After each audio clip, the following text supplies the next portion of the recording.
이번 주가 고난 주간이었습니다. 한 주간 동안에 주님을 묵상하면서 많은 은혜를 나누셨으리라고 생각을 합니다.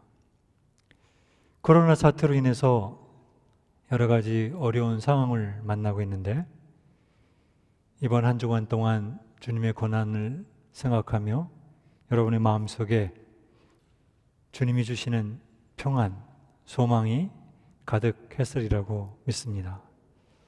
이 어려운 상황 가운데 선하게 우리를 인도하시는 주님, 은혜와 긍휼로 우리와 함께 해주시는 그 주님을 의지해서 하루하루 믿음으로 승리하는 여러분이 되기를 기도합니다. 오늘은 부활주일입니다. 세상 사람들은 예수님의 부활에 관심이 없습니다. 그래서 부활절의 주인공이신 예수님 대신에 바니, 토끼를 부활절의 캐릭터로 만들어 놓고 선물을 팔고 해빙 펀 하는 데 더 관심이 있습니다. 성도들 중에도 부활절을 한 해에 다가오는 하나의 절기로 생각하고 의미 없이 지내는 사람들도 있습니다. 그리스도인이라면 가장 즐거워하고 소망 가운데 서로를 축복하면서 보내야 할 이 부활주의를 의미 없이 보내는 이유가 무엇일까요? 질문을 바꿔서 다시 한번 질문해 보겠습니다. 부활주의를 우리가 의미 있게 보내기 위해서 우리에게 필요한 것이 무엇일까요? 진정으로 예수님의 부활을 셀러브레이트 하기 위해서 우리는 두 가지 사실을 분명히 알아야 합니다. 이 사실을 알 때 우리가 참으로 예수님의 부활을 함께 즐거워하고 세상 사람들에게 이 즐거움을 나눌 수 있게 되는 것입니다. 두 가지 중에 첫 번째는 예수님이 과연 성경에 예언된 메시아이신가? 그분이 진짜 메시아신가? 라는 사실과 또 하나는 예수님이 부활하셨다는데 그 부활이 도대체 우리와 무슨 상관이 있느냐? 이것입니다. 성경에는 메시아에 대한 예언이 많이 있습니다. 그 중에서도 중요한 예언들이 어떻게 성취가 되었는지 성경의 큰 그림을 통해서 살펴보겠습니다. 우리가 믿는 이 예수님이 과연 구약에 예언된 메시아이신가? 메시아이신 예수님에 대한 최초의 기록은 창세기 3장 15절에 나타납니다. 내가 너로 여자와 원수가 되게 하고 내 후손도 여자의 후손과 원수가 되게 하리니 여자의 후손은 내 머리를 상하게 할 것이요 너는 그 발꿈치를 상하게 할 것이라. 아담과 하와가 범죄한 후에 하나님은 우리 인간의 죄를 해결하실 메시아가 올 것에 대한 약속을 하셨습니다. 여자의 후손으로 묘사된 이 메시아는 사탄의 공격으로 발꿈치를 상하게 될 것이라고 했습니다. 이것은 십자가에 죽으신 사건을 말합니다. 사탄의 공격이 성공한 것 같으면 예수님께서는 부활하셔서 죄와 사망의 권세를 깨뜨리시고 사탄을 멸하실 것에 대한 말씀을 하신 것입니다. 이 예언은 예수님의 공생의 사건을 통해서 성취가 되었습니다. 메시아에 대한 약속은 아브라함의 언약에 좀 더 구체적으로 나타납니다. 창세기 12장, 15장, 17장, 22장에 나타난 아브라함의 언약은 세 가지로 요약을 할 수가 있는데, 첫 번째는 이스라엘에게 가나안 땅을 주시겠다고 하는 약속입니다. 두 번째는 아브라함의 자손들이 번영해서 큰 나라를 이룬다는 약속입니다. 마지막 약속은 아브라함의 씨를 통해서 전 세계가 복을 받을 것이다 라는 약속인데, 이 약속은 창세기 22장 17절, 18절에 기록이 되어 있습니다. 제가 한번 읽겠습니다. 내가 네게 큰 복을 주고 네 씨가 크게 번성하여 하늘의 별과 같고 바닷가의 모래와 같게 하리니 네 씨가 그 대적의 성문을 차지하리라. 네 씨로 말미암아 천하 만민이 복을 받으리니. 여러분, 이 성경을 읽으면서 네 씨라는 이 단어를 어떻게 이해하셨는지 모르겠습니다. 이 단어는 복수형이 아닌 단수형입니다. 바울은 이 창세기 22장의 네 씨라는 이 의미를 갈라디아서 3장 16절에 이렇게 설명합니다.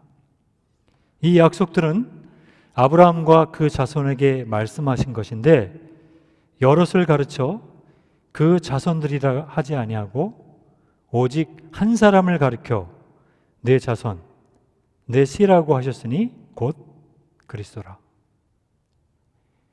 이 아브라함의 마지막 약속이었던 내 씨로 말미암아 온 세상이 복을 받을 것이라고 하신 이 말씀은 바로 예수 그리스도를 가르친, 메시아를 가르친 말씀이라는 겁니다. 메시아는 아브라함의 후손이어야만 된다는 거죠. 또 창세기 49장 10절에 보면 야곱의 아들 중에서 유다 족속이 메시아의 조상이 될 것을 예언했습니다. 임금의 지휘봉이 유다를 떠나지 않고 통치자의 지휘봉이 자손 만대에 이를 것이다. 권능으로 그 자리에 앉을 분이 오시면 만민이 그에게 순종할 것이다. 메시아는 유대 자손이어야만 하는 것입니다. 또 사무엘하 7장 16절에 보면은 거기에 다윗의 언약이 기록되어 있습니다. 메시아가 다윗의 왕권을 완성할 것이다 라는 말씀인데,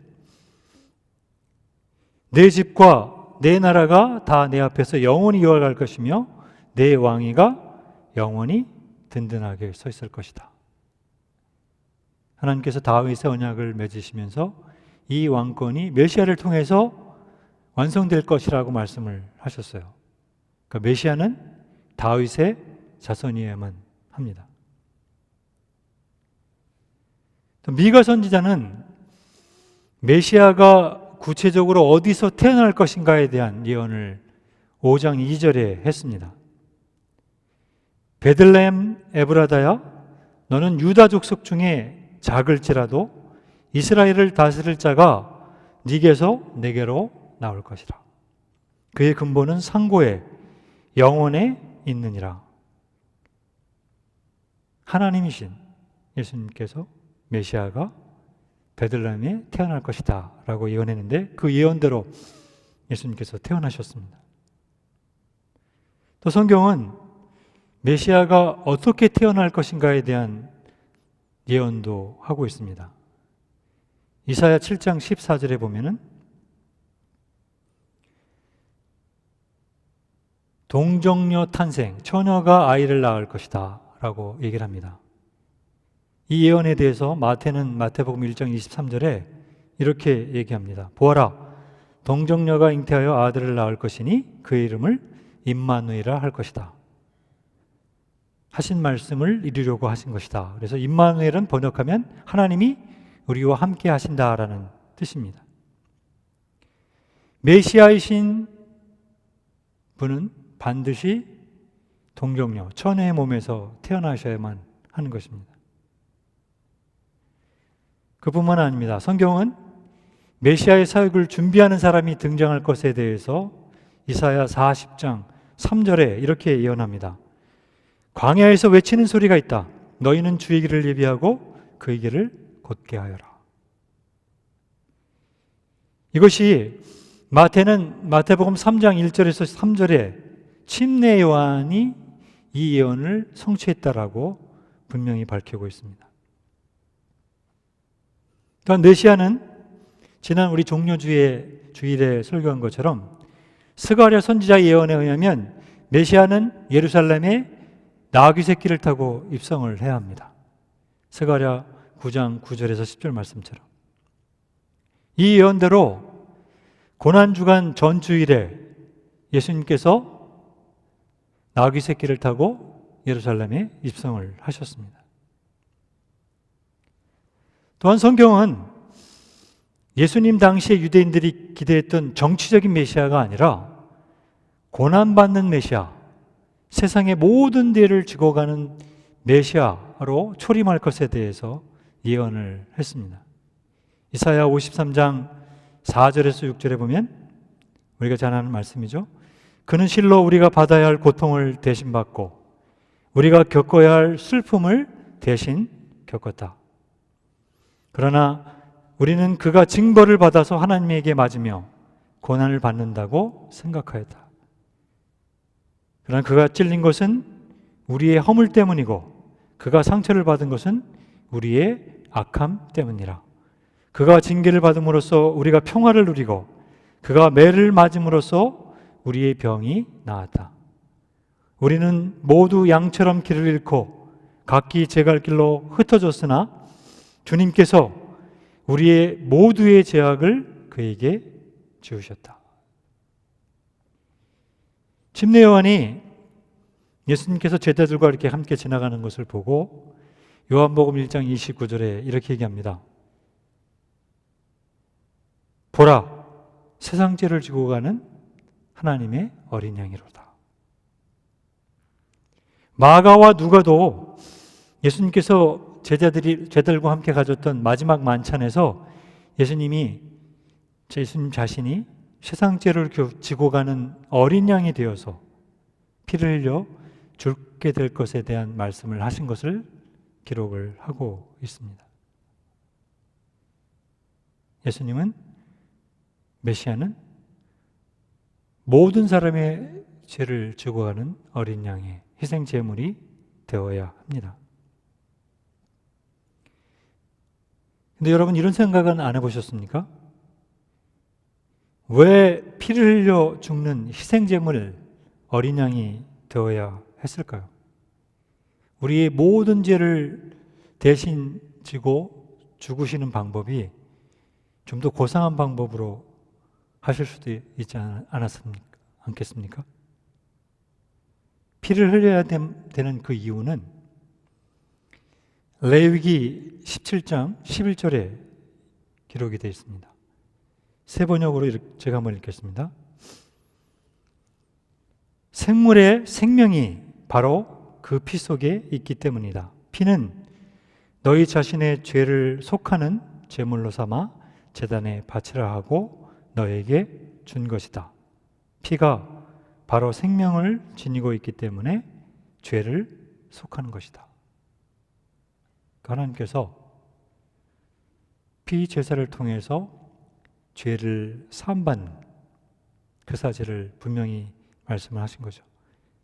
그렇기 때문에 구약 시대 때는 짐승의 피로 죄를 속하는 제사를 계속 해야 했던 것입니다. 그러나 예수님께서 십자가에 피를 흘리심으로 이제 더 이상 짐승의 피로 죄를 속죄할 필요가 없어졌습니다. 히브리서 기자는 이 사실을 9장 12절에 이렇게 얘기합니다. 그는, 여기 예수님이죠. 예수님은 염소나 송아지의 피로서가 아니라 자신의 피로서 우리에게 영원한 구원을 이루셨다. 또 10장 12절에 이렇게 얘기합니다. 그리스도께서는 죄를 사하시려고 단 한 번의 영원한 유효한 제사를 드리신 후에 하나님 오른쪽에 앉으셨다. 메시아이신 예수님께서는 십자가에 피를 흘려 우리의 모든 죄를 속죄하셔야만 했습니다. 그것을 예수님께서 하신 것이죠. 또 메시아는 반드시 죽음에서 부활을 해야 합니다. 베드로는 사도행전 2장에 보면 성령 강림 후에 사람들이 모였을 때 첫 설교를 하잖아요. 그 2장 23절에서 32절에 베드로의 첫 설교가 기록이 됐는데 그 첫 설교의 요점은 이겁니다. 너희가 십자가에 못 박아 죽은 그 예수님이 바로 구약에 대한 예언된 메시아다. 그가 죽으시고 다시 부활하셨다. 그러면서 그 예수님의 그 부활에 대한 것을 시편 16편 8절에서 10절 말씀이 성취가 된 것이다 라고 설교를 한 것입니다. 우리가 다 아는 바대로 그 설교를 듣고 3,000명이 주님 앞에 돌아오는 역사가 있었습니다. 사도 바울도 로마서 1장 4절에 부활에 대해서 이렇게 얘기를 합니다. 죽은 자들 가운데서 부활하사 능력으로 하나님의 아들로 선포되셨다. 이 부활이 하나님의 아들이다라는 것을 이제 확증했다는 얘기입니다. 진짜 메시아라면 이 지금까지 말씀드렸던 이 예언을 다 성취를 하셔야만 메시아로서 확증할 수 있는 겁니다. 그 당시에 가짜 메시아들이 참 많았어요. 앞에서 이야기한 몇 가지 예언을 충족하는 사람들도 있었습니다. 그러나 정말 메시아냐 아니냐라는 것은 어디서 갈리냐면 부활에서 증명이 됐습니다. 그 당시에 가짜 메시아들 중에서 부한 사람은 아무도 없습니다. 오늘날에도 가짜 메시아가 얼마나 많습니까? 유독 한국의 이 자칭 메시아들이 참 많아요. 다른 나라에 비해서.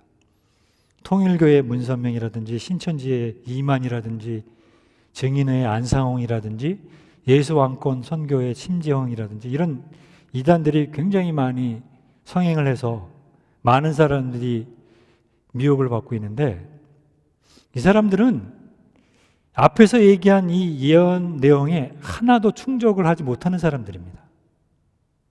정말 성경을 한 번이라도 제대로 읽어봤다면 메시아에 관한 예언을 한 번이라도 읽었다면 이런 어처구니 없는 가짜 메시아 이단에 빠지는 일이 결코 없을 것입니다. 여러분, 내가 믿는 이 예수님께서 구약에 예언된 모든 예언을 다 성취하신 분인 것을 믿으십니까? 우리가 믿는 예수님이 바로 이 성경 말씀에 예언된 메시아, 우리 구주십니다. 이 사실을 우리가 분명하게 믿을 때 우리는 진정으로 예수님의 부활을 셀러브레이트 할 수 있습니다.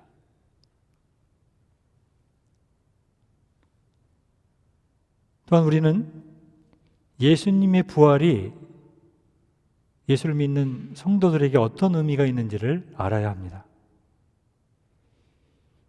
도대체 예수님의 부활이 우리가 무슨 상관이 있습니까?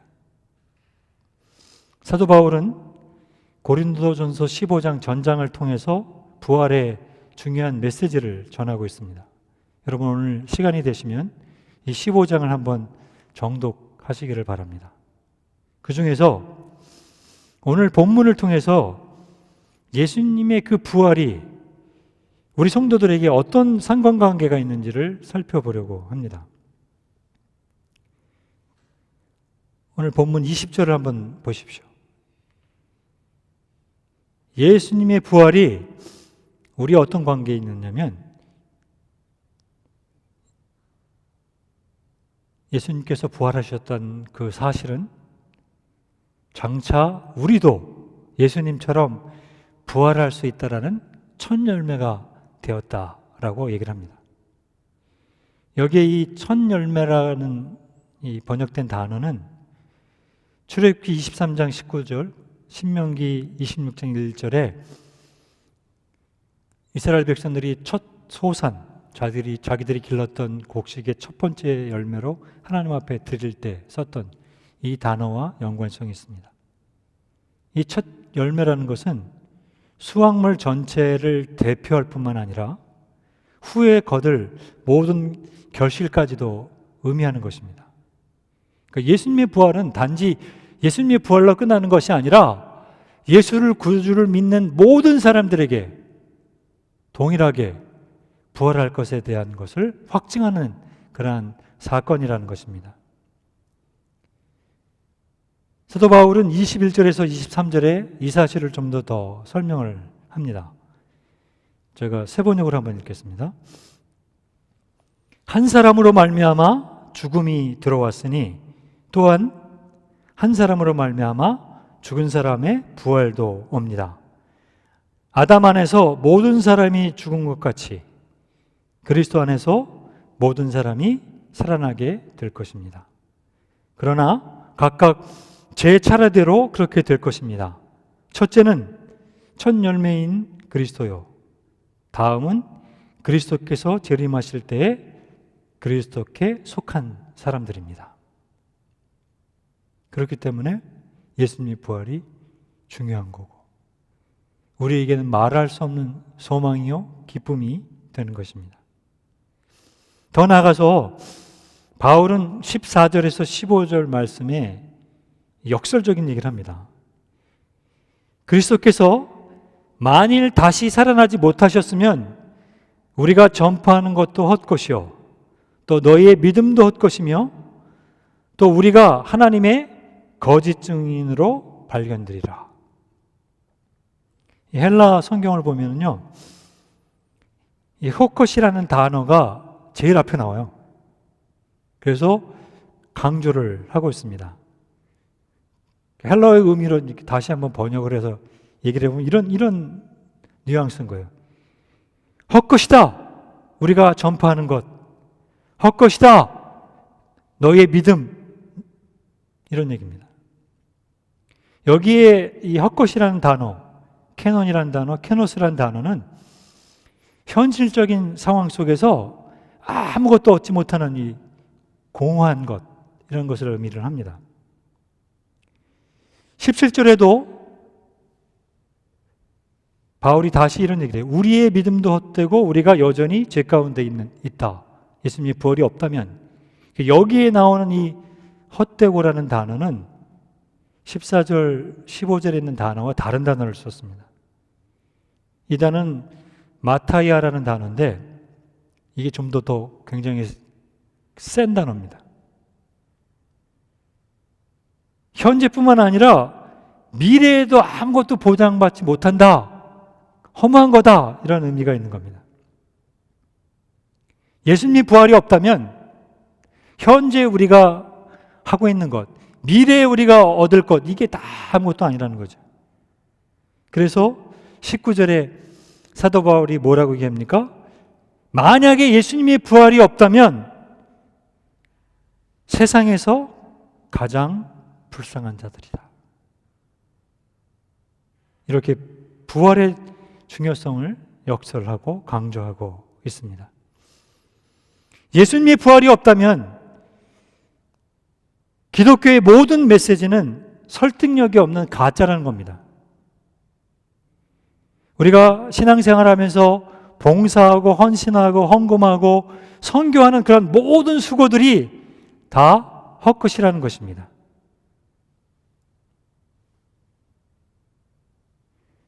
부활의 능력을 믿었기 때문에, 부활의 능력을 목도했기 때문에 예수님의 제자들이, 교회사 가운데 수많은 믿음의 사람들이 변화되고 하나님 앞에 헌신되어지고 자신의 삶을 드릴 수 있었던 것입니다. 사도 바울의 경우도 마찬가지 아닙니까? 교회를 핍박하던 사도 바울이 다메섹 도상에서 부활하신 예수님을 만난 다음 그의 인생이 바뀌었습니다. 부활의 증인으로, 복음의 증인으로서 자신의 모든 삶을 주님 앞에 드리지 않았습니까? 그렇습니다. 예수 그리스도는 구약의 모든 예언이, 메시아에 관한 모든 예언이 사실임을 확증하셨습니다. 메시아이신 예수님께서 나를 위해서 여러분을 위해서 십자가에 죽으시고 다시 부활하셨습니다. 부활의 첫 열매가 되셔서 장차 우리도 부활하여 영원한 하나님의 나라에 참여하는 은혜를 주셨습니다.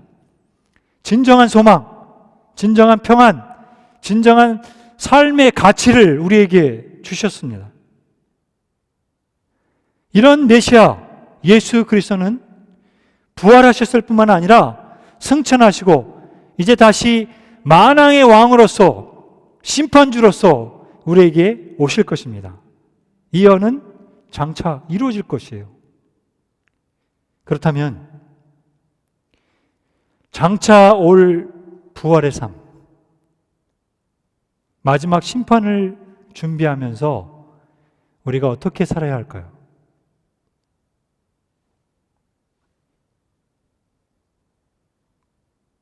우리의 생명을 주신 주님, 우리의 삶의 주인 되신 그 주님을 신뢰하고 날마다 날마다 삶 가운데서 순종하며 주님을 닮아가는 삶이 우리에게 있어야 될 것입니다. 혹시 이 메시지를 듣는 사람들 중에서 아직도 예수님을 구주로 믿지 않는 사람이 있습니까? 그렇다면 이 시간 예수님을 당신의 구주로 믿으십시오. 요한복음 3장 16절에 이런 약속을 하셨습니다. 하나님이 세상을 이처럼 사랑하사 독생자를 주셨으니 누구든지 저를 믿으면 멸망치 않고 영생을 얻을 것이라고 말씀하셨습니다. 요한복음 1장 12절에 영접하는 자, 곧 그 이름을 믿는 자에게는 하나님의 자녀가 되는 권세를 주셨다고 말씀하셨습니다. 하나님을 떠나서 내가 내 삶의 주인의 삶을 살았던 여러분의 죄를 주님 앞에 회개하고 하나님께로 돌아오십시오. 예수님께서 당신을 위해서 십자가에서 죽으셨고 부활하셔서 영원한 삶을 여러분에게 허락하셨습니다. 예수님을 구주로 믿는 성도들은 부활주의를 지내면서 다시 한번 이 부활이 갖는 중요한 메시지를 다시 한번 생각하고 주님 앞에 재원신하는 그러한 시간이 되시기를 바랍니다. 평소 같으면 교회에 모여서 잔치하고 셀러브레이트하고 막 함께 즐거워했을 거지만 이 상황 속에서 홀로 아니면 가족 간에 함께 예배를 드리고 있는데 이것도 좋은 기회인 것 같습니다. 하나님과 나와의 관계, 주님과 나와의 관계를 다시 한번 돌아보고 그렇죠. 주님 앞에 다시 한번 재헌신할 수 있는 이런 좋은 기회라고 생각을 합니다. 여러분, 아무리 세상이 힘들고 어려워도 어떤 고난이 있다 할지라도 나를 구원하신 그 주님이 나와 함께 하십니다. 마태복음 28장 마지막 20절에 예수님이 뭐라고 말씀하십니까? 볼지어다 내가 세상 끝날까지 너희와 항상 함께 있을 것이다. 그 주님은 오늘도 내일도 우리가 주님 앞에 가는 그날까지 함께 하실 것입니다. 부활의 주일을 맞이하면서 여러분 마음으로 주님께 이런 고백을 하면 좋겠습니다. 주님, 정말 감사합니다. 나를 구원해 주셔서 감사하고 부활의 소망을 가지고 살게 해 주셔서 감사하고 잠깐 사는 이 나그네 인생 동안 소망을 가지고 복음의 증인으로 부활의 증인으로 살아갈 수 있게 하심을 감사합니다.